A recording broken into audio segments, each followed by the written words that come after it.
మనతో మాట్లాడడానికి బీజేపీ రాష్ట్ర అధ్యక్షుడు రామచంద్రరావు ఉన్నారు. సార్, ఇప్పుడు కేసీఆర్ కూడా సిట్ నోటీసులు ఇచ్చారు. గతంలో కూడా హరీష్ రావుకు, కేటీఆర్కు ఇచ్చి ఇప్పుడు కూడా సంతోష్ రావుతో పాటు కేసీఆర్ కూడా ఇచ్చారు. ఎలా ఉండబోతుంది?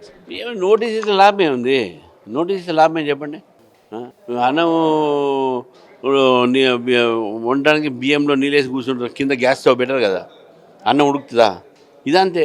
నోటీస్ ఇస్తారు అంతే, అంతవరకు ఏముంటుంది. యాక్షన్ ఉంటుంది, అన్నీ అంతా యాక్టింగ్. వాళ్ళకు రాష్ట్ర ప్రభుత్వానికి బీఆర్ఎస్ నాయకుల మీద యాక్షన్ తీసుకోవాలని ఒక ఇష్టం లేదు. ఎందుకంటే గతంలో అదే ప్రభుత్వం రేవంత్ రెడ్డి గారిని ఓటుకు నోటు కేసులో వాళ్ళు రక్షించారు. కాబట్టి వీళ్ళు వాళ్ళు రక్షించుకుంటారు. ఈ నోటీసులు ఇవ్వడం ఇవన్నీ కూడా డ్రామాలు. అంటే కేవలం అంటే డైవర్ట్ పాలిటిక్స్లో భాగంగానే ఇదంతా జరుగుతుంది అనుకోవచ్చు. 100% వాళ్ళు ఏంటంటే మీరు రెండు పార్టీలు కొట్లాడుకుంటే బీజేపీ బయట కనబడదు, మేమే ప్రజల ముందు ఉంటే కనబడతాం అనేటువంటి డైవర్సిటీ టాక్టిక్స్ బీజేపీని పెరగని కూడా చేసే ప్రయత్నాలు. దానం నాగేంద్ర కూడా నేను ఇప్పటికి కూడా బీఆర్ఎస్లోనే ఉంటాను. గతంలో కూడా కాంగ్రెస్ పార్టీ నుంచి ఎంపీగా పోటీ చేసిన అతను ఇప్పుడు నేను బీఆర్ఎస్లో నన్ను సస్పెండ్ చేయలేదని చెప్పేసి కూడా రిప్లై ఇచ్చినట్టు.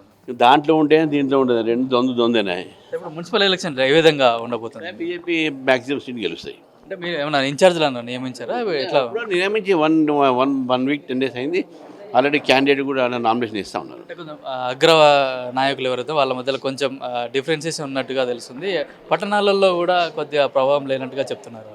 ఏం లేదు, మంచిగా మీరు చూసారు కదా, రిజల్ట్ చూస్తారు కదా, మంచి బ్రహ్మాండ చైర్మన్ గెలుస్తాం, వార్డు మెంబర్ గెలుస్తాం. అయితే ఇదంతా బీఆర్ఎస్ కేసీఆర్కు ఇచ్చిన నోటీసుల పైన రామచంద్రరావు మాట్లాడుతూ ఇదంతా కేవలం డైవర్ట్ పాలిటిక్స్లే.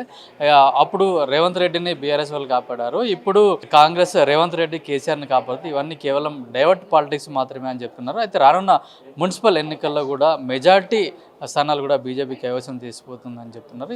అట్లాగే బీజేపీ నాయకుల మధ్య ఎట్లాంటి పొరపచ్చాలు లేవు, అందరూ కలిసి ఉన్నారు. ఐకమత్యంగా మేము ఇప్పుడు మున్సిపల్ ఎన్నికల్లో పోటీ చేసి అత్యధిక స్థానాలు గెలుచుకుంటామనే ధీమాని అయితే బీజేపీ రాష్ట్ర అధ్యక్షుడు రామచంద్రరావు ధీమాని వ్యక్తం చేస్తున్నారు.